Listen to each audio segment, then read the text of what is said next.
I'm Bugsy and I'm an addict. I'm going to be reading just for today, June 24th, 2024, Tolerance, page 182, Tradition 12. Ever reminding us to place principles before personalities.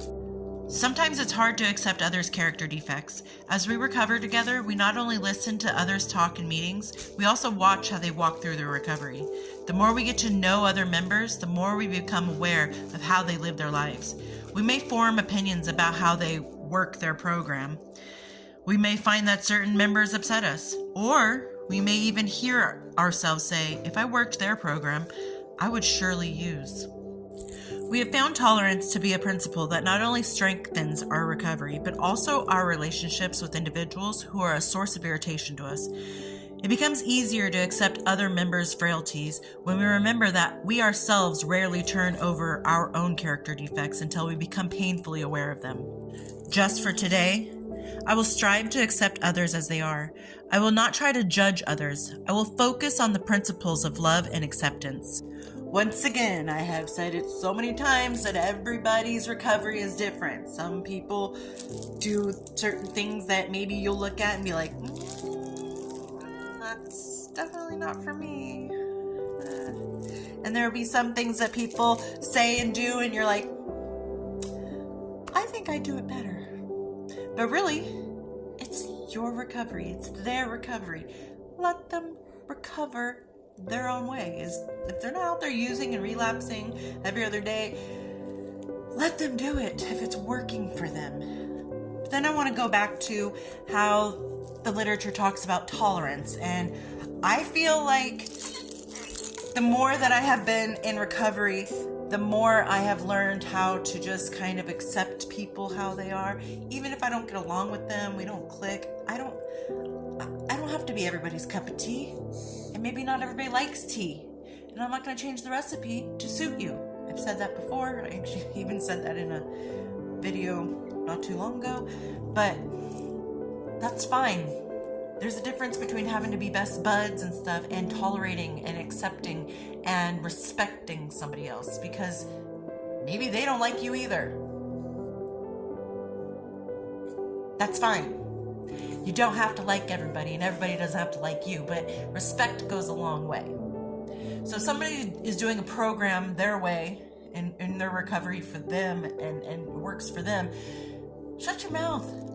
It's none of your business. They're not hurting themselves. If they're not hurting themselves or other people in order to be in recovery, then it's none of your business to tell them that they're doing it wrong, or this is how I would do it, or you should try this. There are times where you can be like, hey, maybe don't go hang out at the trap house where you used to get high. Maybe don't do that. That's probably not healthy or safe for your recovery. And even just for your well-being, it's probably not safe. That's a time where you could probably be like, hey, maybe this isn't good for you, and this part of the program that you're working is not a smart idea. Those times are okay, fine, put in your 2 cents. But if somebody doesn't believe in God and is working their own recovery, their own program, let them be. If it's working for them, they're healthy, they're happy, they feel good about where they are in their journey, support them, respect them. You can be like, oh, cool, you do it that way, I do it like this, and this is why it works for me. And who knows, just talking about it, you guys might trade like Pokemon cards. Hey, that's a good idea. I'm going to start doing that. Or, hey, you know what? I never thought of it that way. Maybe I'll start doing it a different way then. Hey, that's cool. So there's a difference between judging somebody and respecting somebody.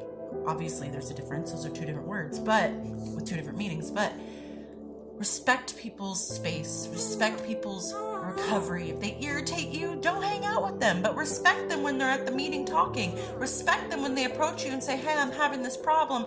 Can you maybe help me a little bit? And if you don't feel comfortable helping them, help them by directing them elsewhere. Hey, I can't help you, but go talk to so-and-so. They'll know what to do, or they'll have good ideas. Or, here's a rehab, or here's, a sponsor that I've talked to before. Maybe they'll fit with you. Even if you don't help them directly, at least support them enough in their program. And don't tell them they're doing it wrong because it's not the way you do it. Because the way you do it works for you. Anyway, I hope everyone's doing well out there, and I'll talk to you later. Bye.